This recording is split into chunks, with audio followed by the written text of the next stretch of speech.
Hello दोस्तों, कैसे हो आप सब। आज हम एक वीडियो देखने वाले हैं महाराणा प्रताप के बारे में। महाराणा प्रताप का वो सच जो आपसे छुपाया गया,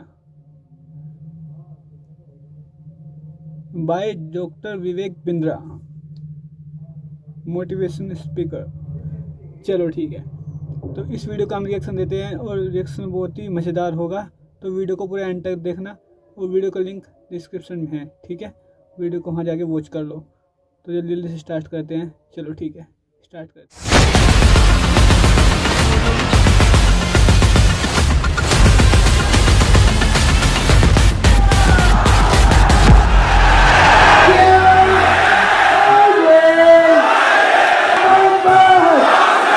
ये आपका स्वागत है। मैं विवेक बिंद्रा, मोटिवेशन स्पीकर और बिजनेस ट्रेनर। आज की चर्चा महाराणा प्रताप पे। कमेंट बॉक्स में बहुत आपने रिक्वेस्ट किया था, कौन है महाराणा प्रताप। 7.5 फुट के कुंभलगढ़ में जन्म लिए मेवाड़ी राजा, राजस्थान के शक्तिशाली राजपूत। वो जब पूरा अकबर भारत को जीत चुका था, तब अकेले मेवाड़ में ये खड़े हुए अकबर के खिलाफ। अकबर को देखिए, अकबर कभी जीता नहीं, राणा कभी हारे नहीं। कौन थे महाराणा प्रताप। जब हल्दी घाटी का युद्ध हुआ था, 80,000 की सेना थी अकबर की, 15,000 की सेना थी महाराणा प्रताप की। ध्यान दीजिएगा, वो 80,000, ये 15,000। राणा बोलते थे एक आदमी 5 को खत्म करेगा। ध्यान दीजिए, अकबर की सेना में दम था। कम ऑन, अकबर की सेना में दम था, राणा के सीने में दम था। राणा कभी हारे नहीं, अकबर कभी जीता नहीं। शुरू से शुरू करते हैं। 9 मई 1540 को इनका जन्म हुआ कुंभलगढ़ में। महाराणा उदय सिंह और माता जयवंती बाई। माता जयवंती बाई इनकी न केवल मां थी, बल्कि इनकी पहली गुरु भी थी। बचपन से इनमें लीडरशिप क्वालिटी इतनी ज्यादा थी कि खेल खेल में ये बच्चों के लीडर बन जाते थे, उनकी टीम बना देते थे, उनके रोल, उनके गोल डिसाइड कर देते थे। और उसी समय अस्त्र शस्त्र, पूरी आर्मी की, मिलिट्री आर्मी की पूरी ट्रेनिंग ले ली इन्होंने। परिवार में कई लोग थे। सिसोदिया वंश में बप्पा रावल, राणा हमीर, राणा सांगा, राणा प्रताप, लेकिन महाराणा केवल राणा प्रताप को बोला गया। देखिए, महाराणा उदय सिंह की दूसरी पत्नियां भी थी। उनमें से एक थी महारानी धीरबाई, जो चाहती थी कि उनका पुत्र जगमाल राजा बन जाए मेवाड़ का, और बाकी पत्नियां चाहती थी कि उनके बच्चे राजा बन जाए। यह था परिवार में टूट फूट। अकबर बहुत तेज था, वो जानता था कि बड़ा आसान तरीका है, इन्हीं राजपूतों को आपस में लड़वा दो, कुछ को अपने साथ ले लो, बाकियों को खत्म करना आसान हो जाएगा। वही हुआ, राजपूतों में आपस में लड़ाई हो गई। जब जब घर टूटेगा, तब तब पड़ोसी आके लूटेगा। यही हुआ, हर बार ऐसा होता आया है। यह पहली बार तो हुआ नहीं है। 326 बीसी के अंदर जब सिकंदर भारत आया था, तो महाराजा आम्बी ने पोरस को धोखा देके उनसे संधि कर ली। पोरस हार गए। मोहम्मद गौरी कभी पृथ्वीराज चौहान को ना हरा पाते, जयचंद उनके साथ मिल गया, इसीलिए पृथ्वीराज चौहान हार गए। ब्रिटिशर भी हमारे देश में क्या कर लेते, वो तो ग्वालियर के सिंधिया, इंदौर के होलकर, हैदराबाद के निजाम और पटियाला के राजा 1857 में इन्होंने धोखा दे दिया, इसलिए हमारा देश मार खा गया था। और इसी तरह मुगल भी महाराणा प्रताप को कभी हरा नहीं पाते। वो तो जब परिवार टूटेगा, तब तब पड़ोसी आके लूटेगा। आमेर के महाराज को इन्होंने अपने साथ ले लिया, टोडरमल को अपने साथ ले लिया, जयसिंह को अपने साथ लिया। इन्होंने परिवार के ही लोगों को तोड़वा के अपने साथ जोड़ लिया। अकबर स्मार्ट था। यहां पे महाराणा प्रताप अकेले पड़ गए, लेकिन भीलों की सेना बनाई। वो जो जंगली भील होते हैं, उनकी मदद ली, उनको ट्रेन किया। ये हारे नहीं कभी। महाराणा प्रताप वो आते थे, इनको पर अटैक करते थे। थोड़े दिन के लिए महाराणा प्रताप इधर उधर निकल करके फिर दोबारा नई सेना बना के फिर खड़े हो जाते। देखिए, ना तो ये महाराणा प्रताप को मार पाए, ना ही उसको पकड़ पाए। महाराणा प्रताप हर बार बाउंस बैक करते थे। महाराणा प्रताप शरीर से इतने ताकतवर, 7.5 फुट की उनकी हाइट, 70 किलो का उनका कवच, 10-10 किलो के जूते, 10-10 किलो की तलवार, 80 किलो का भाला। बहलोल खान को कैसे काट डाला। कौन था बहलोल खान? ये थे अकबर का सबसे बड़ा सेनापति, जो हल्दी घाटी के युद्ध में आया था। एक तलवार की काट से इन्होंने बहलोल खान समेत उनके घोड़े को 2 हिस्से में चीर डाला। ये बार बार लड़ाइयों का कारण समझिए। पॉलिटिकली और जियोग्राफिकली मेवाड़ अकबर के लिए दिल्ली से बहुत महत्वपूर्ण था। गंगा मार्ग के व्यापार मार्ग को यह पश्चिमी तट के साथ जोड़ तोड़ता था। ज्योग्राफिकली अगर वेस्टर्न हेमिस्फीयर से कुछ भी इंपोर्ट करना है, कुछ भी एक्सपोर्ट करना है, टेरिटरी से कोई सपोर्ट लेना है बाहर से भारत के, तो अकबर को मेवाड़ पार करना पड़ता था। मेवाड़ ऐसी किरकिरी बन गया और ये मेवाड़ को जीत नहीं पा रहे, क्योंकि वहां पूरा भारत तो मान जाता था और वहां महाराणा प्रताप अकड़ के खड़े थे। क्या है, एक्चुअली अकबर बहुत बड़ा था और महाराणा प्रताप सेना के मामले में बहुत छोटे थे, लेकिन महाराणा प्रताप का वैराग्य जबरदस्त था। ये बाकी राजाओं की तरह भोग विलास, इंद्रिय तृप्ति इसमें नहीं थे। ये बोले कि मैं अपनी सेना के बीच में रहूंगा। ये भीलों के बीच में जाके रहने लगे, जंगल में रहते थे, उबली सब्जी कच्चा खाना खाना, जमीन पे सोना, पत्तल पे खाना, कोई बिस्तरा ना होना, सर पे छाता नहीं, पैरों में जूता नहीं, आम जीवन जीना उनके साथ। और तभी भील, जितने भील लोग वहां के हुआ करते थे, जंगली आदिवासी, वो उनके साथ जुड़ गए, वो तन मन धन से जुड़ गए। वो कहते थे अगर आप कहीं अभी गर्दन कटवा देंगे। अकबर इसीलिए घबराता था। अकबर ने कई बार कई लोगों को भेजा, इन्होंने टोडरमल को भेजा, इन्होंने राजा मान सिंह को भेजा, इन्होंने और हिंदू राजाओं को भेजा कि तुम जाके इनको समझाओ। जलाल खान, कोरची, भगवान दास सब आए। एक्चुअली 8 बार प्रपोजल लेके आए। एक प्रपोजल तो महाराणा प्रताप को क्या दिया कि आधा हिंदुस्तान तुम्हारे नाम कर देंगे, बस मेवाड़ हमारे लिए छोड़ दो, हमारा आधिपत्य स्वीकार कर लो। महाराणा प्रताप क्या जवाब देते? वो तो महाराणा प्रताप है, मारो मेवाड़ी सरदार, मेवाड़ी सरदार, नील घोड़ा अश्वार राणा, सुने तो जय जय। जिस पे दो धारी तलवार राणा, सुनता जाजो जी, मारो मेवाड़ी सरदार, नीले घोड़े रासरार। कितनी सुंदर लोकगीत है, इतने सुंदर, आज भी इनको भगवान मानते, मारो मेवाड़ी सरदार। और ये तो क्या, अब्राहम लिंकन की मां ने उनको एक बार कहा कि बेटा तुम हिंदुस्तान जा रहे हो? बोला हाँ मैं हिंदुस्तान जा रहा हूं, एक काम करना मेरे लिए वहां से कुछ लाते आना। क्या चाहती हो मां? बेटा मैं चाहती हूं कि हल्दी घाटी से थोड़ी मिट्टी लेकर के आना। मैं महाराणा प्रताप आज भी उनको पूजनीय इसलिए मानती हूं क्योंकि वो राणा ने आधे देश के बदले, एक खमौन क्या, आधे देश के बदले अपना छोटा सा राज्य मेवाड़ बदले में अकबर को देने को तैयार नहीं हुआ। अकबर बोलते थे आधा देश तुझे दे दूंगा अगर तू केवल मेवाड़ मेरे लिए छोड़ दे। मेवाड़ स्ट्रैटेजिकली इतना इंपॉर्टेंट, लेकिन महाराणा प्रताप तो महाराणा प्रताप, मारो मेवाड़ी सरदार। हल्दी घाटी का युद्ध 1576 का, इतनी छोटी सेना होने के बावजूद महाराणा प्रताप स्ट्रैटेजिकली युद्ध को कैसे लड़े?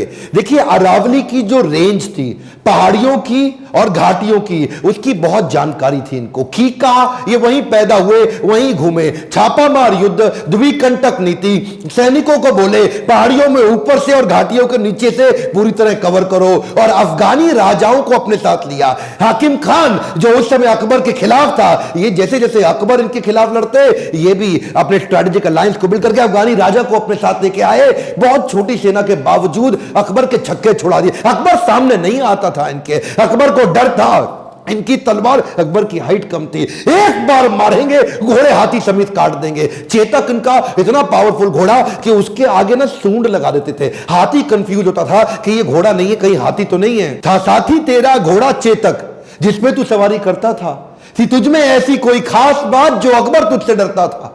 ये जो चेतक घोड़ा था, नीले रंग का अफगानी घोड़ा, ये एकमात्र ऐसा घोड़ा है जिसके ऊपर कई कविताएं बन चुकी हैं आज तक देश में। चेतक, इसको अपने पुत्र से ज्यादा प्रेम करते थे महाराणा प्रताप। वो युद्ध के दौरान उन दिनों हाथी की सूंड के आगे तलवारें लगी होती थी।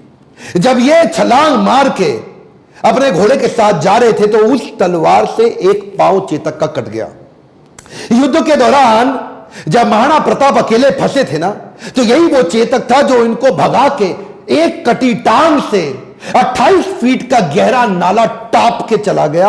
अपने राजा को पहले उसने बचाया और उस छलांग के कारण अपने प्राण त्याग दिए। और केवल चेतक ही नहीं, महाराणा प्रताप के पास एक हाथी भी था जिसका नाम था राम प्रसाद। राम प्रसाद की अहम भूमिका थी हल्दी घाटी के युद्ध में। इस रेख राम प्रसाद हाथी ने कम से कम 8 हाथी अकबर के खत्म कर दिए और कई घोड़े मार दिए। राम प्रसाद के आगे जो तलवार लगी थी वो बड़ी खूंखार थी। अकबर का पूरा फोकस था कि राम प्रसाद को किसी तरह अपने साथ ले जाऊं। अकबर ने 12 हाथियों का चक्रव्यूह बनाया और जो राणा प्रताप का राम प्रसाद हाथी, उसको कंट्रोल किया महावतों की मदद से और उसको किसी तरह अपने साथ ले गए बंदी बना के। ये राम प्रसाद, इस हाथी का बाद में नाम बदल के अकबर ने पीर रख दिया और ये पीर हाथी इसको 28 दिन तक अकबर बोलते रहे, सब कुछ खिलाओ, सब कुछ पिलाओ। राम प्रसाद ने सब खाना बंद कर दिया, अन्न जल का त्याग कर दिया। अपने राणा प्रताप से बिछड़ने के दुख में वो ना कुछ खाया ना कुछ पिया। 28 दिन के बाद वो राम प्रसाद हाथी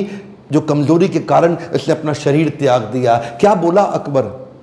अकबर बोला, जिस महाराणा प्रताप के हाथी ने मेरे आगे सर नहीं झुकाया, मैं उस महाराणा प्रताप का सर कैसे झुकवा दूंगा। 1580 में अकबर ने फिर ट्राई किया। इस बार अपने अब्दुल रहीम खान खाना, जो उनका सबसे शक्तिशाली सूबेदार, उसको सूबेदार नियुक्त किया इस बार अजमेर में।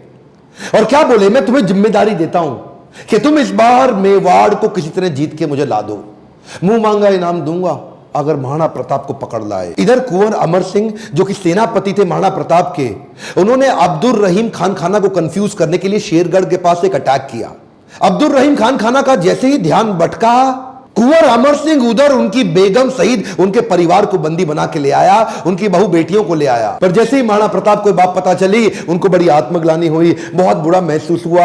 आज भी यह बात सब जानते हैं कि महाराणा प्रताप स्त्रियों की बहुत सम्मान किया करते थे। अब्दुल रहीम खान खाना की पत्नी, उनकी बेटी, उनकी बहू, उनके बच्चों, सबको पूरे सम्मान के साथ कहा वापस छोड़ के आओ, वापस लेके आओ, युद्ध जंगे मैदान में करेंगे, औरतों को नहीं, औरतों की इज्जत पूरी इज्जत से वापस करेंगे। हल्दी घाटी का युद्ध इतना खौफनाक था कि 300 साल के बाद भी आज वो हल्दी वाली मिट्टी, उससे खून निकलता था। आज भी तलवारों के जत्थे मिट्टी के नीचे से निकलते थे। इतना खौफ कि युद्ध के बाद भी सिक्का, करेंसी, मुद्रा अभी भी महाराणा प्रताप के नाम की चलती थी, अकबर के नाम की करेंसी तक नहीं चल पाई। अकबर इतना घबराता था उसके नाम से कि कहता था रात को सोने से पहले कोई महाराणा प्रताप का नाम मत लेना मेरे आगे। महाराणा प्रताप का नाम लो है तो रात को सपने में आकर के मेरे को डराएगा। महाराणा प्रताप का खौफ इतना ज्यादा। एक बार की बात थी, एक अफवाह उड़ गई कि महाराणा प्रताप जो है ना, वो अपनी हार स्वीकार कर रहे हैं और अकबर का आधिपत्य स्वीकार करने को वापस आ गए हैं। तो उन दिनों अकबर के राज्य के अंदर जो बीकानेर के राजा हुआ करते थे, पृथ्वीराज राठौड़, इन्होंने राठौड़ को बुलाया। देखो पृथ्वीराज, क्या खबर आई है, महाराणा प्रताप आने को तैयार है। अब उन्होंने हार स्वीकार कर लिया। पृथ्वीराज राठौड़ माने नहीं, उन्होंने चिट्ठी लिख दी।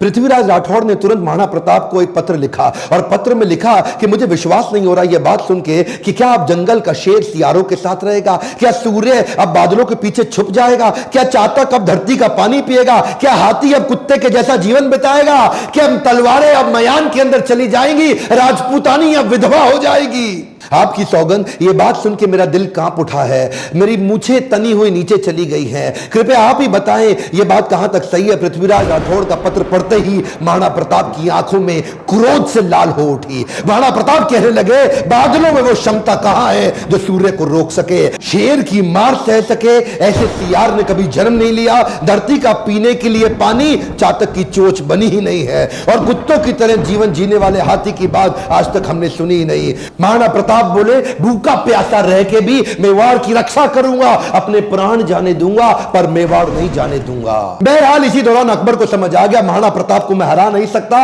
और धोखा दे के हराना यह अकबर की आदत नहीं थी। अकबर को इसीलिए महान राजा भी बताया गया है। आने वाले समय में अगर आप चाहेंगे तो मैं अकबर पे भी एक वीडियो बनाऊंगा। पर वापस चलते हैं, उसी समय अकबर का फिर ध्यान बट गया। अकबर अब ईस्टर्न साइड चला गया, सदर्न साइड चला गया, उसने मेवाड़ को छोड़ दिया और इधर महाराणा प्रताप ने पूरे मेवाड़ पे फिर से अपना कब्जा कर लिया। कुछ दिन, हफ्ते, महीने ठीक बीते। उन्हीं दौरान एक शिकार करते वक्त, उस समय किसी शेर का शिकार करते वक्त महाराणा प्रताप का किसी एक्सीडेंट में उनका देहांत हो गया, उनकी मृत्यु हो गई। ये बात जब अकबर को पता लगी, अकबर एक ऐसा राजा था, अपने शत्रु प्रताप की मृत्यु पे बहुत रोया और चिट्ठी लिख करके बोला कि महाराणा प्रताप एक बड़े शक्तिशाली, बड़े मेधावी और एक ऐसे राजा थे जिन्होंने अपने गौरव को कभी समाप्त नीचे झुकने नहीं दिया और मुझे एक बात का दुख रहेगा, मैं जीवन भर महाराणा प्रताप को कभी हरा नहीं सका। ध्यान दीजिएगा, लेसन्स में लर्निंग बहुत सारी हो सकती है, पर महाराणा प्रताप को इतना संघर्ष इसीलिए करना पड़ा क्योंकि आपस में राजपूतों की कभी बनी नहीं। ध्यान दीजिएगा, जब जब घर टूटेगा आपका पड़ोसी आपको लूटेगा। सिंपल सी बात है साहब, जब जब भारत बटा है तब तब भारत टूटा है। वैसे तो अब इस समय इलेक्शन आने वाले हैं, मेरा फोकस पॉलिटिक्स पे नहीं है, आपकी ग्रोथ और डेवलपमेंट पे है, पर फिर भी ये आप किसी तरह आरक्षण से, जाति से, धर्म से अगर ऊपर उठ सकते हैं, क्या आप हेल्थ की, एजुकेशन की, ग्रोथ की, इकोनॉमी की, नेशनलिज्म की बात करते हैं? अगर नेशनलिज्म बिल्ड होगा, अगर पूरे देश का फायदा होगा तो खुशहाली सबके यहां आएगी। तो ये थे महाराणा प्रताप, ग्रेट किंग।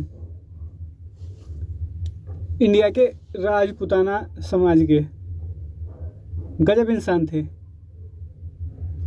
सबसे बढ़िया बात थी कि जो कह दिया वो कर दिया, अपनी बात से पीछे नहीं हटे।